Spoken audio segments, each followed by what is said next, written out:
तयार झालेत आपले पौष्टिक बटाटा पकोडे. चवीला अप्रतिम लागतात. लहान मुलांसाठी हेल्दी रेसिपी आहे, नक्की बनवा. लहान काय मोठ्यांना पण आवडणार. आवडल्यास लाईक, कमेंट आणि सबस्क्राईब करा फ्रेंड्स. मॉर्निंग फ्रेंड्स, कसे आहात? आज मी बनवणार आहे बटाट्याचे पकोडे.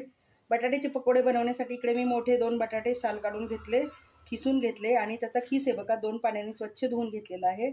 आणि या पद्धतीने आपला हा खीस तयार झालेला आहे. आता आपल्याला मीठ लागणार आहे, चिली फ्लेक्स आहे, थोडासा मैदा आहे, आपल्याला हळद, हिंग आणि धना जिरा पावडर एवढं लागणार आहे. आणि आपल्याला पकोडे बनवण्यासाठी तेल लागेल. तर आता आपण बनवायला सुरुवात करूया. चवीपुरतं मीठ घालूया. 1 चमचा जिरा पावडर आहे. 1 चमचा आपण चिली फ्लेक्स घालूया. तुम्ही तिखट घातलं तरी चालेल, लाल तिखट घालू शकता, मिरची कापून घालू शकता. मी चिली फ्लेक्स घातलेला आहे. आता आपण याच्यामध्ये 2 चमचा मैदा घालूया. आणि आपण हे सगळं मिक्स करून घेऊया. हे बघा, या पद्धतीने आपण मैदा जो घातलेला आहे ना, तो आपण याला कोट करून घेऊया आणि मीठ चोळून घेऊया.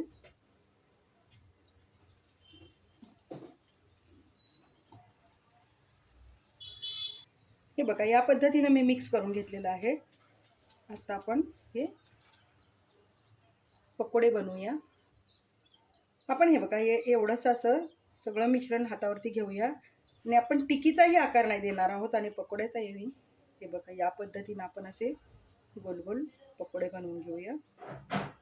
तुम्ही याला स्टिकही लावू शकता, मी असंच ठेवणार आहे. हे बघा, असं बनवून घ्यायचं. तर आता आपण ते पॅनमध्ये सोडून देऊया. या पद्धतीने मी हे बघा पकोडे सोडून देणार आहे. आकार कोणताही देऊ शकता. मी थोडासा गोलसर आकार दिलेला आहे. अगदी मी डीप फ्राय नाही करत आहे, शॅलो फ्राय करते. तर हे बघा, असा आपण आकार दिलेला आहे. इकडे हे बघा, मी सगळे पकोडे सोडून घेतलेले आहेत आणि गॅस एकदम मंद ठेवलेला आहे, कारण आतपर्यंत आपले ते पकोडे शिजले जायला पाहिजेत. तर आता मी हे बघा दोन्ही बाजूनी पलटून पलटून शेकणार आहे. तर आता जे मी पहिल्यांदा टाकलेत ना, ते मी पलटून घेते. 2 ते 3 वेळा आपण आलटून पलटून शेकायचे आहेत, कारण आपली मधलीची बाजू असते ना पकोड्याची, ती थोडंसं आतमध्ये जाड केलेली असते, त्यामुळे ते पटकन तयार होत नाही. तर आपण हे बघा असं आलटून पलटून दोन्ही बाजूनी छान शेकून घ्यायचं. सतत आपल्याला उलटवायचं आहे, म्हणजे एक बाजू करपणार नाही. आणि हे बघा, आता क्रिस्पी झालेले आहेत आणि कलरही सोनेरी आलेला आहे. आता आपले दोन्ही बाजूनी खरपूस आहे बघा, गोल्डन ब्राऊन झालेले आहेत. आपण काढून घेऊया. अतिशय टेस्टी आणि पौष्टिक रेसिपी आहे.